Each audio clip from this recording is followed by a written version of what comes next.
Gli FPS oggi sono spesso sinonimo di multigiocatore online, ma alle origini non era affatto così. Titoli come Doom e Wolfenstein li conosciamo tutti anche grazie ai nuovi capitoli, ma esisteva anche il mitico Duke Nukem 3D e sempre di 3D Realms, il meno famoso Shadow Warrior, da non confondersi con Shadow Warriors, che invece era un picchiaduro oltre che primo capitolo di Ninja Gaiden. Il gioco ha avuto nel 2013 una sorta di remake e poi un sequel, che ci hanno portato all'attuale Shadow Warrior 3. Sviluppato anche stavolta da Flying Wild Hog e prodotto da Devolver Digitals, la nuova avventura di Lo Wang tiene fede allo spirito originale e abbraccia alcune dinamiche molto care a chi negli anni 90 si divertiva con questo nuovo genere chiamato sparatutto in prima persona. Vediamo quindi cosa ci propone e se è ancora il tempo di sparare senza pensare troppo. Prima di continuare, se vi piacciono i nostri video, vi ricordiamo di iscrivervi al canale e di attivare la campanella per essere sempre aggiornati sui nostri contenuti. La storia inizia subito dopo la fine del secondo capitolo, con un drago gigantesco che rischia di mangiarsi il mondo, il protagonista Lo Wang disperato e in mutande che non sa come fermarlo, e il vecchio antagonista Zilla che vuole dare una mano per fermare la catastrofe. Già il livello tutorial che ci spiega come agire viene gestito in modo intrigante, rendendolo di fatto un racconto del primo tentativo di Lo Wang di fermare il dragone, facendoci fare avanti e indietro tra cutscene e sezioni giocabili. Qui anche chi non ha giocato i capitoli precedenti intuisce il tono scanzonato e scemo della produzione, con il protagonista che ricorda moltissimo il Deadpool cinematografico in quanto a battutacce e citazioni pop, mentre combatte o si interfaccia con i personaggi che lo accompagnano in questa avventura.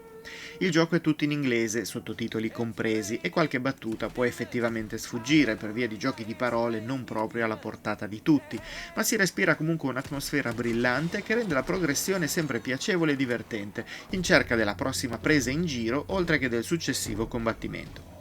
Più che la storia, sono questi gli ingredienti che tengono insieme l'esperienza e la rendono davvero piacevole da affrontare. Dopo un secondo episodio che cercava di aggiornare il gameplay ad alcuni canoni moderni, Shadow Warrior 3 fa retromarcia su quasi tutto e torna alla classicità del primo episodio, con livelli estremamente lineari inframmezzati da aree di scontro in cui si prosegue solo dopo aver fatto fuori tutti i cattivi. A questo si unisce un sistema di crescita basato su due tipi di sfere da recuperare, una relativa ai poteri di Wang, l'altra per migliorare le armi a disposizione. Questa semplicità si rispecchia anche nel sistema di gioco, seppure sulle prime possa sembrare eccessivamente confusionario. Intanto Wang possiede una katana con cui colpire corpo a corpo i nemici, ma ben presto inizierà ad usare anche armi da fuoco. È interessante notare che il dorsale sinistro esegue uno scatto, sostituendo la mira di precisione che qui non esiste proprio, come non esiste nei recenti Doom e così come non esisteva negli FPS di molti anni fa. Abbiamo dunque energie che si recuperano ottenendo oggetti speciali dai nemici fatti fuori, unite ad altre che incrementano la barra della finisher. Questo è un colpo fatale inferto ad un avversario che ci offre un bonus diverso in base alla tipologia di nemico fatto fuori. Se per esempio eliminiamo il nemico di più basso rango, raddoppieremo la barra della salute. Eliminare un nemico che spara ghiaccio da lontano ci offre una granata che congela una vasta area. Far fuori degli avversari che si muovono sottoterra attraverso delle trivelle ce ne offre una in prestito e ci permette di usarla per far danni per un breve periodo di tempo. L'idea di farci usare armi dei nemici mette una pezza sulla scelta di proporre un inventario composto solo da 6 armi in totale, katana esclusa. Avanzando di livello in livello avremo una pistola, uno shotgun, 2 mitragliette contemporaneamente, un lanciagranate, una sorta di railgun e infine un lancia shuriken che più che altro sembra sparare grosse lame circolari. Il potenziamento passa per sfere abilità da collezionare nei livelli, ma potremo recuperarne un bel po' anche completando speciali sfide che ci chiedono di far fuori 50 nemici in corpo a corpo piuttosto che colpire a bruciapelo un certo numero di nemici con lo shotgun. Tutte sfide extra che chiamano in causa ogni arma e ci permettono di capire quali funzionano meglio contro specifici nemici. Tutto questo diverte perché alle battaglie si uniscono un rampino utile per le fasi più platform, ma interessante anche per lanciarsi verso alcuni nemici o per fuggire da situazioni complesse. Poi ci sono barili esplosivi di nature elementali diverse e in alcune aree anche trappole mortali da attivare per sfoltire rapidamente il gruppo di attaccanti. Il problema più grosso di questo bizzarro e colorato circo è che il gioco ha una durata piuttosto limitata, che ci permette di terminare l'avventura in circa 5 ore a difficoltà media, la seconda su 3. I livelli infatti si macinano in fretta anche grazie alla velocità del protagonista nel muoversi, nell'arrampicarsi e in generale nell'affrontare gli eventi a testa bassa senza grossi pensieri. Un approccio che ci porta ad affrontare il gioco con questo spirito, ma che allo stesso tempo ci fa proseguire molto speditamente. La terza avventura di Lo Wang è molto bella da vedere, specie se la affrontate su una console next gen come abbiamo fatto noi o comunque su un PC performante.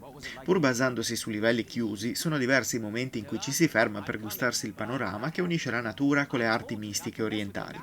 Il meglio ovviamente si ottiene mentre si corre attraverso i livelli e si combatte con una fluidità davvero invidiabile.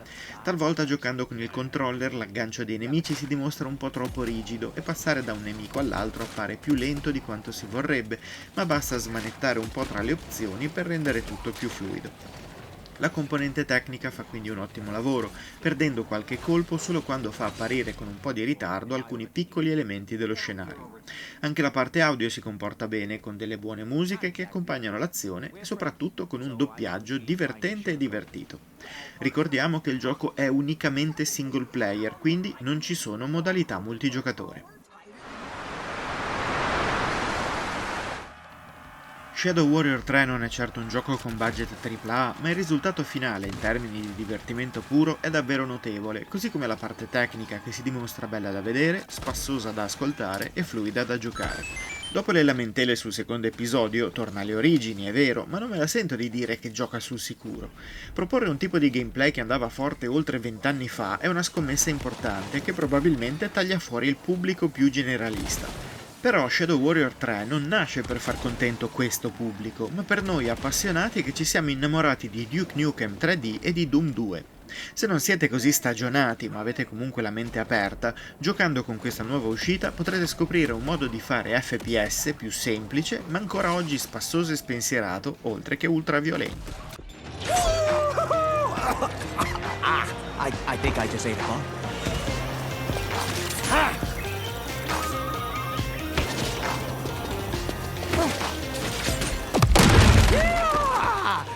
I think I just peed a little.